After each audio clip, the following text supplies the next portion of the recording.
Anti establishment इस तरह खुल के पॉलिटिक्स नहीं की है जिस तरह इमरान खान ने किया। खिलवाड़ किया है हमारे मुल्क की मईशत के साथ। ये पाकिस्तानी कौम देख रही है। इस हुकूमत के साथ तो कोई मुल्क बैठने को तैयार नहीं है। जो मर्जी हो जाए, रोडों पे निकलना पड़े, दिन रात निकलना पड़े, जाने कुर्बान करनी पड़े, इलेक्शन करवा के अल्लाह ताला की ज़ात इस वक्त मेरे लीडर इमरान खान के साथ खड़ी है। सिर्फ और सिर्फ एक शख्स जिसका नाम इमरान खान है, उसको नीचा दिखाने के लिए ये सारे शैतान, सारे चोर इकट्ठे हो गए हैं। इस वक्त हम डस्का सिटी में मौजूद हैं, जहां पर आज महंगाई मुकाम मार्च हो रहा है।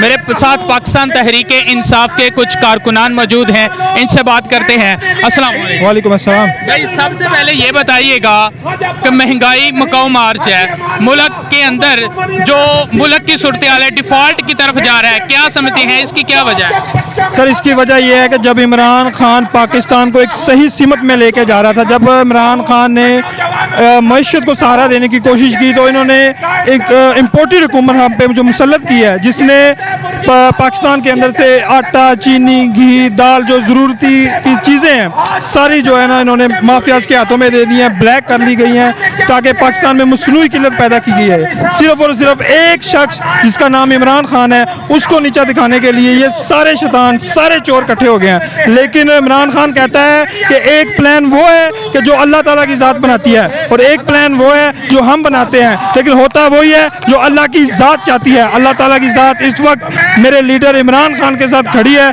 इंशाअल्लाह ताला जो इमरान खान ने नए पाकिस्तान का नारा लगाया था, इंशाअल्लाह ताला यूथ जितनी भी है इमरान खान के साथ है। इंशाअल्लाह इमरान खान एक दफ़ा आएगा। हालात में आपको लग रहा है कि क्या इलेक्शन हो जाएंगे?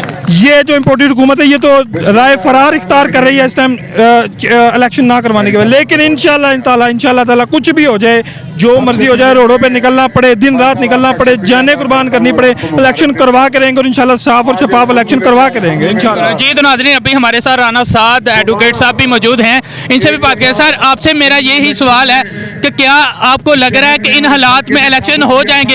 एक तरफ मुल्क डिफॉल्ट हो रहा है, तो दूसरी तरफ खान साहब ने जैसे कॉल दी हुई है कि भाई इलेक्शन ही होंगे, क्या पाकिस्तान की जो सिचुएशन इस टाइम इस इम्पोर्टेड हुकूमत ने बना दी है, जो मुआशी बहरान इस टाइम पैदा हो चुका है इस मुल्क में, उसका सिर्फ एक ही हल है, इलेक्शन करवाए जाएं। पाकिस्तान की अवाम अपना वोट कास्ट करें, अपनी नई हुकूमत को इलेक्ट करें और वो फैसले करें कि उसने इस मुल्क को कैसे आगे लेके जाना। अगर इस मुल्क में इलेक्शन नहीं होता तो हम 100% डिफॉल्ट की तरफ जा रहे हैं। आपको शायद पता नहीं है कि मुल्क के माशी हालात क्या हो चुके हैं। अब मुल्क ऑलमोस्ट दिवालिया होने के करीब पहुंच चुका है। आपका डॉलर इस टाइम मार्केट में 20 रुपये ब्लैक पे बिक रहा है। आपके यूरो का रेट 20 रुपये ब्लैक, कोई फॉरेन करेंसी आपको बैंक रेट पे नहीं मिल रही है। तो इस इतनी महंगाई और इतने बुरे हालात के बावजूद आप ये समझते हैं कि ये जो इम्पोर्टेड हुकूमत हमें इस चीज़ से निकाल सकती है? हमारे ख्याल से तो इसका एक ही हल है कि आपको इलेक्शन करवाने पड़े, और जिसने जो इस मुल्क जो भी इलेक्शन करवाने में रुकावट डालेगा वो इस मुल्क के साथ ज्यादती करेगा।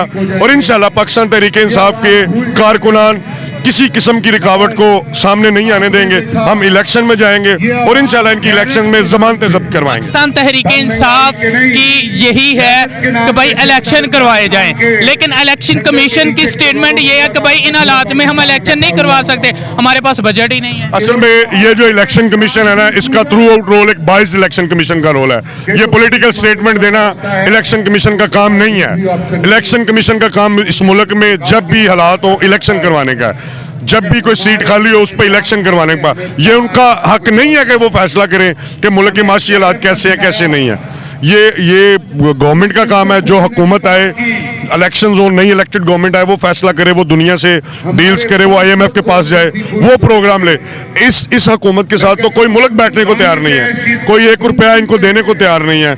इन्होंने अब 1 साल हुआ है अभी खान साहब की हुकूमत को, गया 8-9 माह हुए हैं, तो आपके फॉरेन रिजर्व देखें कहाँ से कहाँ तक पहुँच गए हैं। आप 22 अरब डॉलर के फॉरेन रिजर्व रखते थे, अब आपके पास 7 अरब डॉलर भी पूरे नहीं रहे हैं। आप देखें कि जो इन्होंने खिलवाड़ किया है हमारे मुल्क की मईशत के साथ, ये पाकिस्तानी कौम देख रही है। इंशाल्लाह ये इनको माफ़ नहीं करेगी। गरीब की जो हालत इन्होंने, गरीब की हालत नहीं, अब तो जो हमारे जैसे सफ़ेद पोश लोग हैं, मिडिल क्लास लोग हैं, वो भी चीखने लग पड़े हैं। उनके हालात भी अब बहुत ख़राब हो चुके हैं। हम ये देख रहे हैं कि खान साहब ने जो ही ऐलान किया कौमी असम्बली में वापस जाने का, इस्तीफे मंजूर होने शुरू हो गए, क्या क्या देखते हैं पीडीएम क्या करना चाह रही इस पे मैं यही कहूंगा कि ये जो लोग कहते थे कि खां को पॉलिटिक्स नहीं आती, सियासत नहीं आती, वो इनको भगा भगा के मारेगा इंशाल्लाह। ये कहते थे, आपने भी सुना होगा कि परवेज लाई असम्बली नहीं तोड़ेगा, ये असम्बलियां नहीं तोड़ेंगे।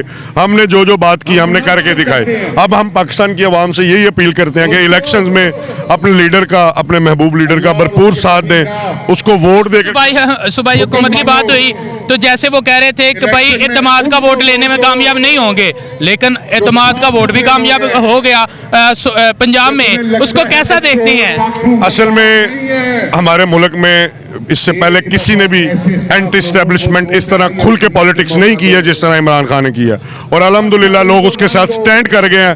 पाकिस्तानी कौम गैरत दिखाकर उसके साथ खड़ी हो गई है। हम इंशाअल्लाह अल अज़ीज़ आपको अगले इलेक्शंस में ये बताएंगे, अपनी परफॉर्मेंस से ये बताएंगे कि हम अब यूनाइट और अपने कायद के पीछे खड़े हैं इंशाअल्लाह।